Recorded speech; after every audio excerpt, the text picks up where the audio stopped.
خير من قد أرسل وخير من هزم قامت العلا. Bismillahirrahmanirrahim. Faslun fima yata'allaku bil mayyiti min ghaslihi wa takfinihi wa salati alaihi wa dafnihi wa yulzamu ala tariqi fardil kifayati fil mayyiti fil mayyitil muslimi khairul muhrimi wasyahidi arba'atu asya'a khasluhu wa takfinuhu wa salatu alaihi wa dafnuhu. Wa in lam ya'lam bil mayyiti illa wahidun ta'ayyana alaihi ma dzukira wa ammal mayyitul kafiru fasalatu alaihi haramun harbiyan kana au zimmiyan wa yajuzu ghasluhu fil halaini wa yajibu takfinu zimmi wa yujabu takfinu zimmi wa dafnuhu dunal harbi wal murtadi. Wa ammal muhrimu iza kufina fala yustaru ra'suhu wala wajhul muhrimati wa amma syahidu fala yusalli alaihi kama dzukirahu.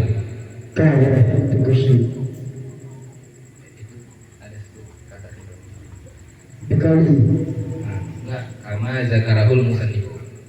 Oh, kita ada di dalam senifu. Di situ enggak ada itu. Di mana? Kalau di mana? Betul.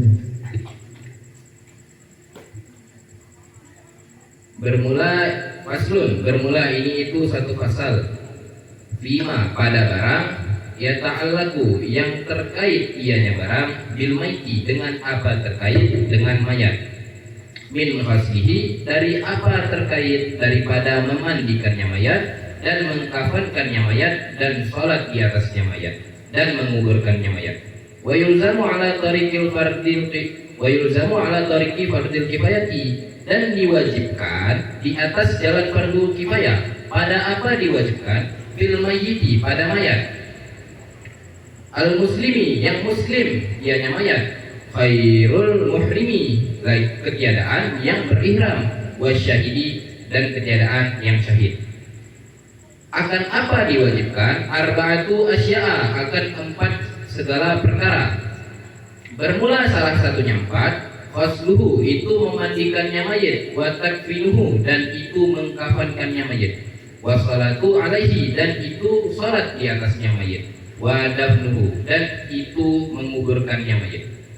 Wa in lam ya'lam bil mayyiti dan jika tidak mengetahui dengan mayit illa wahidun kecuali oleh satu orang, ta'ayyana alaihi ma dzukira niscaya terkhusus di atasnya seorang oleh barang yang telah disebutkan akan ianya barang.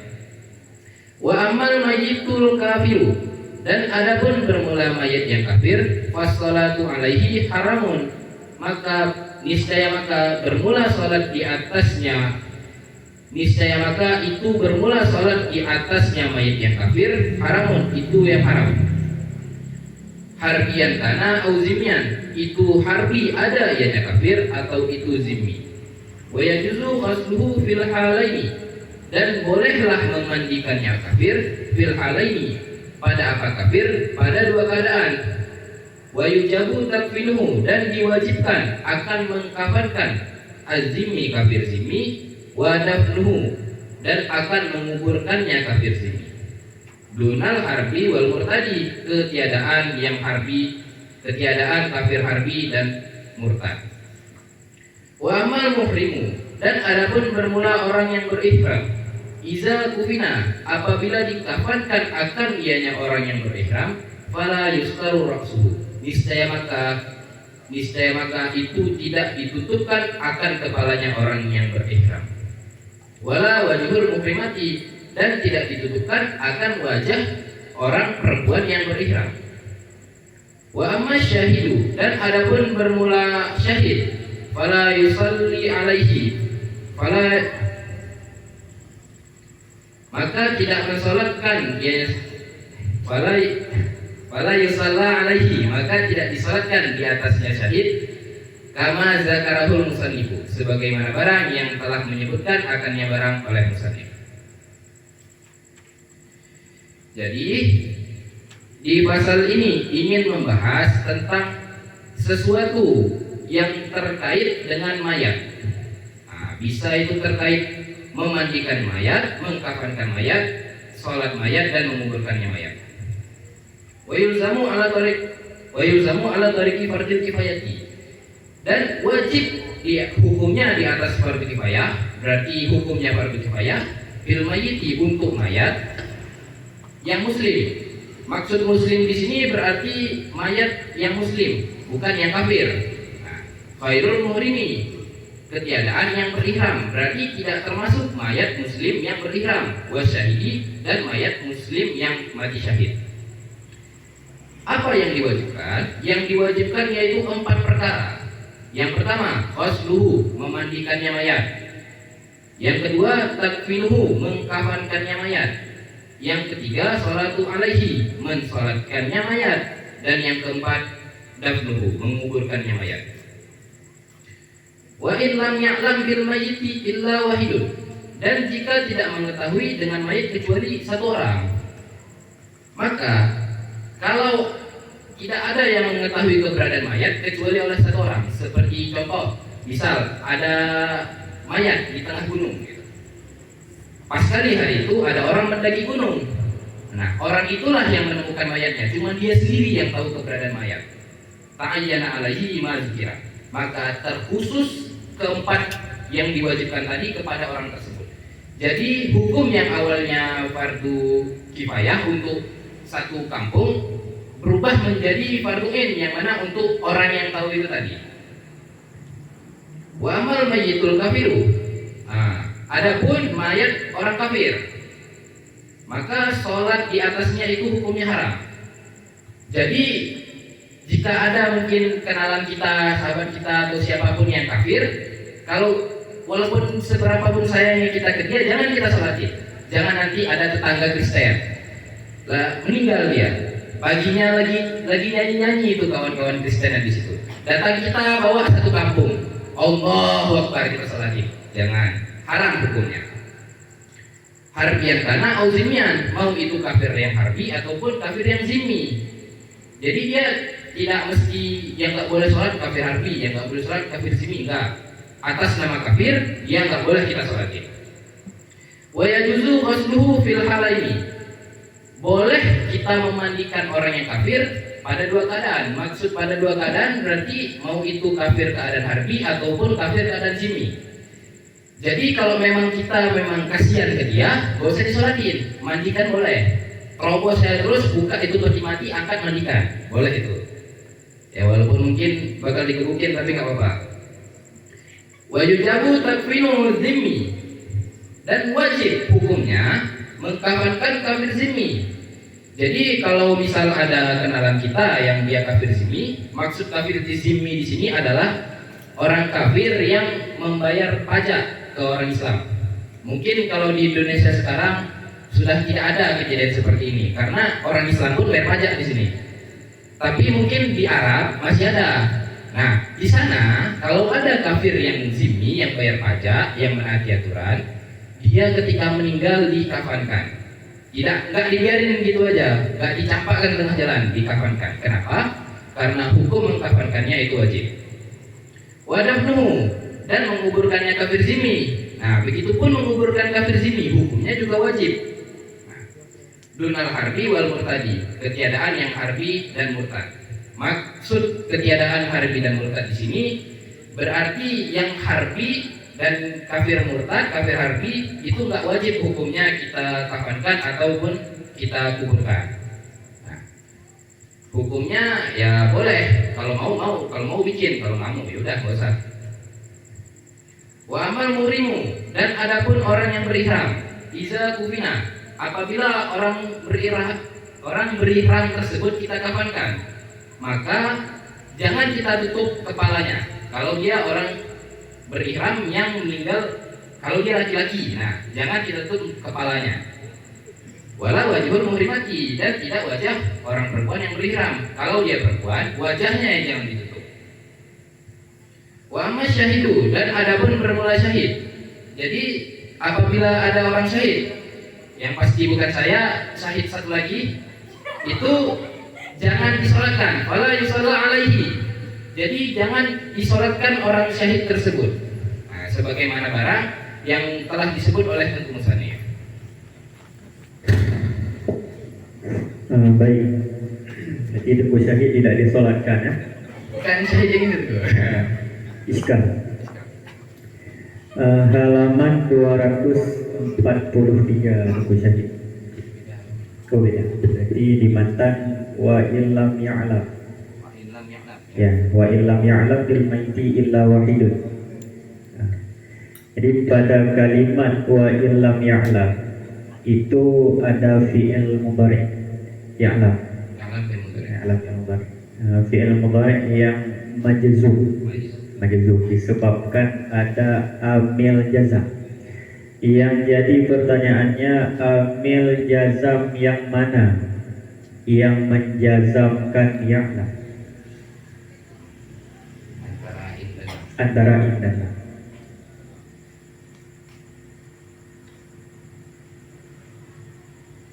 Di antara in dan lam ya. Ya, di antara in dan lam pada kalimat tersebut. Yang menjazamkannya lam. Berarti yang menjazamkan ya'lam lam. Kenapa lam? Karena in di situ in huruf syarat. In huruf syarat. Berarti tidak berfungsi sebagai amil jazam in. Berfungsi, tapi di sini kan ada amil jazam yang lain yang mana di situ ada lam. Jadi yang berfungsi di situ lam. Berarti yang berfungsi lam, in tidak berfungsi. In Tidak. Berarti faedah adanya in pada kalimat wa illam ya'lam itu sebagai apa? huruf syarat. Huruf syarat. Jadi faedahnya hanya sebagai syarat. Yakin? Dikunci atau tidak jawabannya? Tunggu syahid.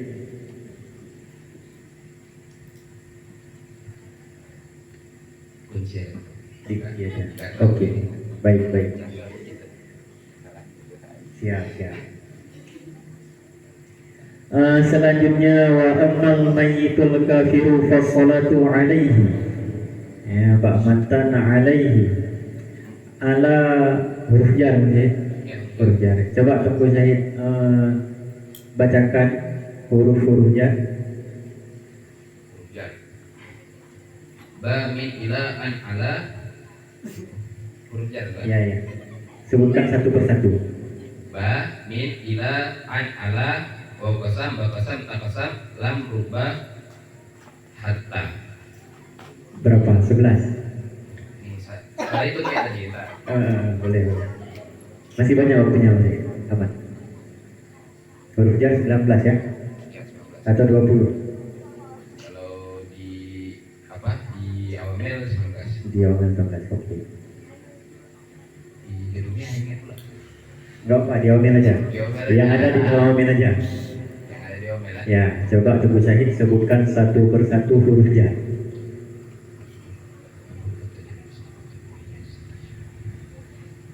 Bahasa Arabnya bisa.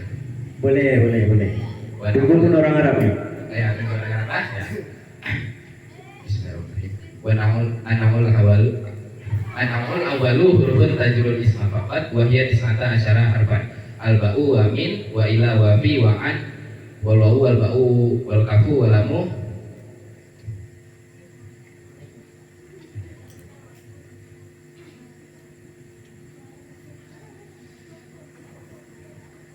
mundu hatta asyada kala ya. Yakin dah lengkap? Ba min ila an ala wa qasam ba qasam ta qasam mundu hatta hasya ada kala. Lengkap. Alhamdulillah. Lengkap ya? Ya. Lengkap.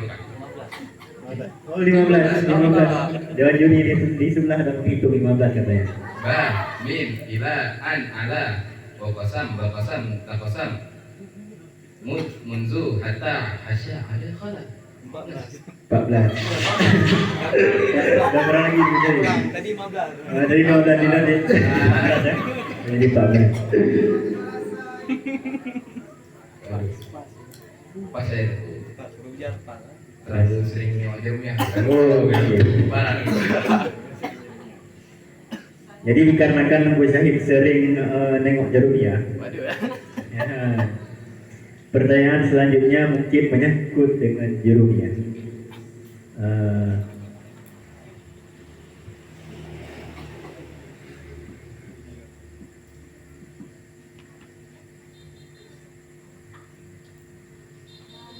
Di matan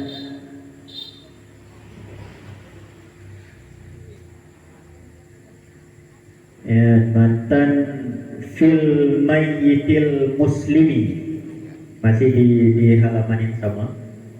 Kalau di kitab kami Tunggu Syahid, Ya. dari segi i'rab fi huruf jar tadi, al mayyiti yang dikejar, alam ajar kasrah yang zahir pada akhirnya, al muslimi na'at. Nah, Ya, na'at kepada kalimat al mayyiti, na'at mengikuti man. Oke. Yang jadi pertanyaannya dalam Jarumiyah, bagaimana yang dinamakan dengan na'at? dinamakan dengan na'at. Bagaimana na'at yang dijelaskan dalam kitab Jarumiyah? Isim yang mengikuti pada man'ut, yang mana dia mengikuti secara nakirah, secara ma'rifah, secara mufrad, tasniyah, jamak, dan secara huruf i'rab.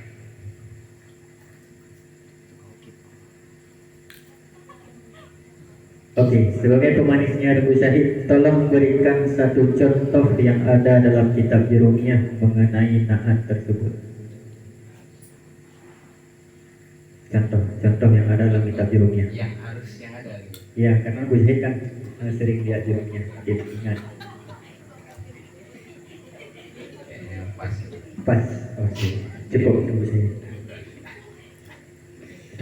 Kak ada juri. Kak boleh.